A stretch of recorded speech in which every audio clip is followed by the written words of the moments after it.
गरीब लोहार और बीरबल। एक लोहार दरबार में बख्तर बनाकर लाया। बादशाह ने पूछा, यह बख्तर कैसा है? मजबूत है जहांपना। लोहार ने निवेदन किया, यह तुम्ही ने बनाया है? जी हां, हम इसकी मजबूती देखना चाहते हैं।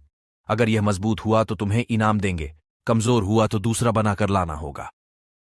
ऐसा कहकर बादशाह ने वह बख्तर एक पुतले को पहना दिया और तलवार हाथ में लेकर ऐसा वार किया कि बख्तर कट गया। बादशाह बोले, यह तो बड़ा कमजोर है, एक ही वार में कट गया, दूसरा बनाकर लाओ। लोहार चला गया और वह दूसरा बख्तर बनाकर ले आया। बेचारे ने पूरी मेहनत से 7 दिनों में वह बख्तर तैयार किया था। बादशाह के पास लाया तो बादशाह ने उसे भी पुतले को पहनवाया और अपने एक सिपाही से कहा कि पूरी ताकत से वार करो। वह सिपाही भी ताकतवर था। एक ही भरपूर वार में उसने तलवार से वह बख्तर भी काट दिया। लोहार घबरा गया। वह और मजबूत बख्तर नहीं बना सकता था। उसकी मेहनत, पैसा और समय बर्बाद हो गया। बादशाह बोला, बार बार कमजोर और घटिया बख्तर उठा लाते हो, जाओ मजबूत बनाकर लाओ। फिर ऐसा ही लाए तो इनाम तो क्या, सजा मिलेगी। अब तुम जा सकते हो।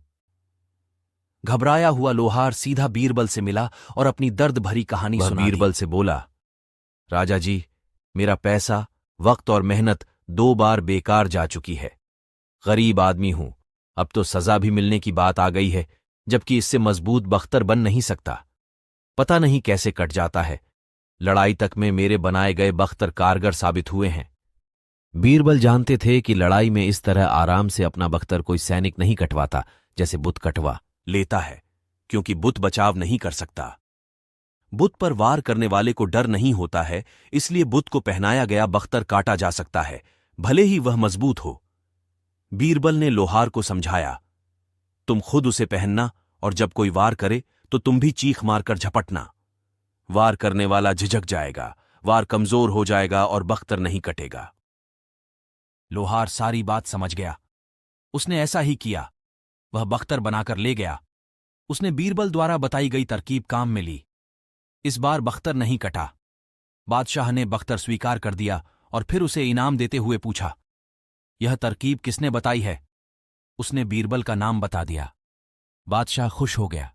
सचमुच बीरबल उनका अनमोल रत्न था, चतुर बनिया। एक बार बादशाह अकबर ने दरबार में पूछा, बताओ बताओ, सबसे चतुर कौम कौन सी है? मुल्ला दो प्याजे तथा अन्य लोगों ने अपनी अपनी जातियों को होशियार बताया। जब बीरबल से पूछा गया तो उसने बताया, जहांपनाह, सबसे चतुर बनिया होता है। बनिए से चालाक कौम कोई नहीं होती। कैसे? बादशाह ने पूछा। बनिया कभी किसी की बुराई नहीं ले सकता। जैसा मुंह होता है वह वैसी ही बात करता है। बीरबल ने बताया, सिद्ध करके दिखाओ। जी अच्छा। बीरबल ने 7-8 बनियों को बुलवा लिया। उनकी दावत महल में थी। पहले तो वे आने को तैयार ही नहीं हुए। पता नहीं क्या कारण है। बादशाह से किसी ने शिकायत तो नहीं कर दी है, परंतु जब समझाया गया तो वे आ गए। वैसे भी बादशाह के हुक्म पर आना तो पड़ता ही। जब वे महल में पहुंचे तो उनके चेहरों पर हवाइयां उड़ने लगीं। वे बड़ी मुश्किल से भय को निकाल सके। उनके सामने उड़द की दाल लाई गई और पूछा गया, बताओ ये क्या है? देखकर वे पहचान गए कि उड़द की दाल है, परंतु इस डर से कि कहीं उसमें और कोई बात न हो, वे ठीक नहीं बताना चाहते थे। किसी ने कहा मूंग, एक ने कहा मसूर, तीसरे ने मोठ बताया। उड़द किसी ने नहीं बताया। बादशाह की समझ में कुछ नहीं आ रहा था कि वे क्या बक रहे हैं। बादशाह बोले, अरे मूर्खा, ये उड़द की दाल है। हाँ जी, वही है, वही है। सब एक साथ बोले। बीरबल और बादशाह ने एक दूसरे की ओर देखा। बीरबल ने पूछा, क्या है ये?